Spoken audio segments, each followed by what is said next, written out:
रुख करेंगे राजस्थान में सरकार किसकी बनेगी, सवाल का जवाब 3 दिसंबर को मिलेगा। लेकिन सियासतदान एड़ी चोटी का जोर लगा रहे हैं कि प्रदेश की जनता को अपने पाले में कैसे लाया जा सके। मुद्दा भले ही कोई भी हो, उनकी शुरुआत भी हमले से होती है और अंत में भी हमला ही होता है। अब ग्राफिक्स के जरिए आपको बता रहे हैं कि कौन बेहतर सीख देगा, कौन सा वो नेता है जो बेहतर सीख दे रहा है। आरोप प्रत्यारोप के बीच जागरूकता फैलाते नेता भी नजर आ रहे हैं। अब सियासत लगातार जारी है, लेकिन जिम्मेदार कौन है इसके लिए। प्रेस कॉन्फ्रेंस कर अब कई नेता आईना भी दिखा रहे हैं एक दूसरे पर। लगातार आरोप और प्रत्यारोप का दौर जारी है, एक दूसरे पर आरोप लगाए जा रहे हैं। 5 साल के कार्यकाल में खामियां लगातार बीजेपी की ओर से निकाले जा रहे हैं। लगातार कई मुद्दों को लेकर बीजेपी अब कांग्रेस को घेरने की तैयारी में भी है। लगातार कई मुद्दे ऐसे बीजेपी के पास है जिन्हें लेकर बीजेपी चुनावी मैदान में उतर रही है। फिर चाहे बात करें पेपर लीक की, जिसके जरिए बीजेपी युवा वोट को साधने की कोशिश कर रही है। महिला सुरक्षा की बात करें, जिसे लेकर बीजेपी महिलाओं के वोट को साधने की कोशिश कर रही है, या फिर किसान कर्ज माफी, जिसे लेकर किसानों को साधने की भी खास कोशिश बीजेपी की ओर से की जा रही है। शासन, सुरक्षा और विकास, इस एजेंडे के साथ हम यहाँ पर तीनों सीट जीतेंगे। क्या किया स्पेशल और क्या करेंगे, कोई योजना और प्लान उन्होंने नहीं। इस तरह से कांग्रेस पार्टी ने अपने कर्म किए हैं, राजस्थान की मर्यादाओं को दार-दार कर दिया। राजस्थान की सियासत में इन दिनों बस यही ट्रेंड कर रहा है। नेता मीडिया के सामने आ रहे हैं, जनता को जागरूक कर रहे हैं, किसे चुनना है किसे नहीं इसकी सीख दे रहे हैं। वार पलटवार के इस सिलसिले में बीजेपी और कांग्रेस सबसे आगे नजर आ रही है। जहां बीजेपी कांग्रेस के शासनकाल की कलई खोलती है, तो कांग्रेस बीजेपी के हमलों को झूठ का पुलंदा साबित करने की कोशिश करती है। इस तरह से कांग्रेस पार्टी ने अपने कर्म किए हैं, न नारी की सुरक्षा कर पाए, न युवाओं के साथ न्याय कर पाए, न किसानों के साथ वादा निभा पाए और तुष्टीकरण की पराकाष्ठा कर दी। राजस्थान की मर्यादाओं को दार-दार कर दिया। इसीलिए लोग देखते हैं कि इनकी अब गारंटी, जिससे जनता की गारंटी, जनता के मुद्दों के ऊपर ठीक काम नहीं किया, लोगों ने उनकी गारंटी समाप्त कर दी।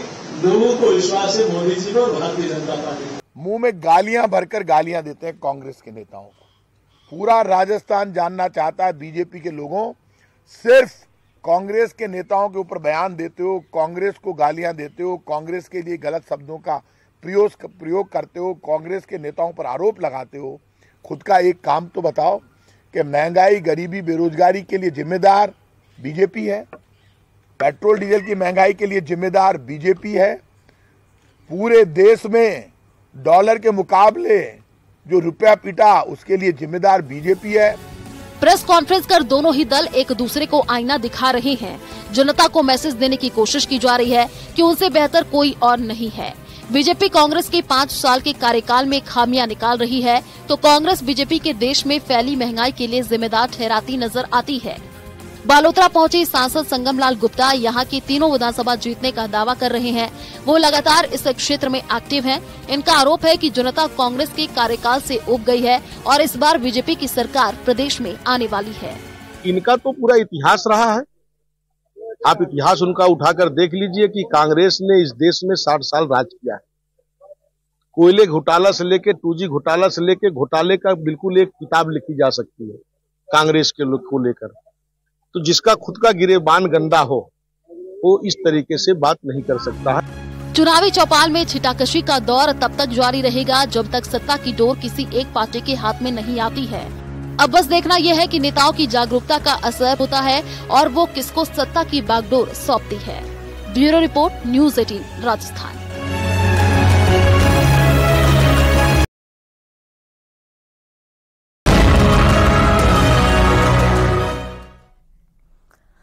तो ही उदयपुर में सहकारिता मंत्री उदयलाल आंजना के ठिकानों पर इन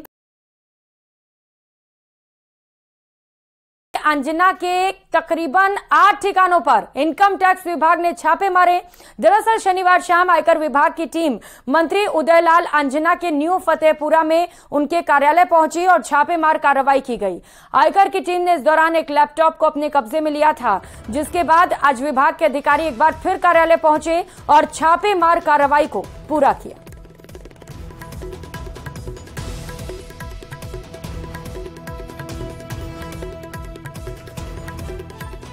अंजना के ठिकानों पर आयकर विभाग की जो कार्रवाई शुरू हुई अब फिलहाल बंद हो चुकी है। उदयपुर में इस समय हम मौजूद है सुखाड़ा सर्कल स्थित चेटक इंटरप्राइजेस, जहां पर आयकर विभाग की कल से रेड पड़ी थी उदयलाल अंजना के इस कार्यालय पर। अभी हम मौजूद है उदयपुर के इस कार्यालय पर। आप देख सकते हैं ये उदयलाल अंजना जो मंत्री सहकारिता उनका कार्यालय है चेटक इंटरप्राइजेस। यहाँ पर कल आयकर विभाग के अधिकारी यहाँ पहुंचे और यहाँ पर जो है कि कई सारे दस्तावेजों को खंगाला गया और अभी आप देख सकते हैं कि ये पूरा जो ऑफिस है पूरी तरह से लॉक है और क्योंकि कार्रवाई यहाँ खत्म हो चुकी है और जो विभाग के अधिकारी यहाँ से निकल चुके हैं और यहाँ पर सुबह आज जो है कि अल सुबह फिर से एक बार विभाग के अधिकारी मौके पर पहुँचे और यहाँ पर जो है कि कार्रवाई को शुरू किया गया और यहाँ जो कार्यालय में जो दस्तावेज थे उन दस्तावेजों को फिर से जांचा गया, फिर से जो यहाँ के जो स्टाफ है उनसे पूछताछ की गई और ऐसे में जो है कि कल देर शाम को जो कुछ दस्तावेज विभाग के अधिकारियों ने अपने हाथ में लिए और उन्होंने कब्जे में लिए, वहीं तो एक लैपटॉप भी उन्होंने अपने कब्जे में लिया। इस दौरान जो है कि विभाग के अधिकारियों ने मीडिया से पूरी तरह दूरी बना रखी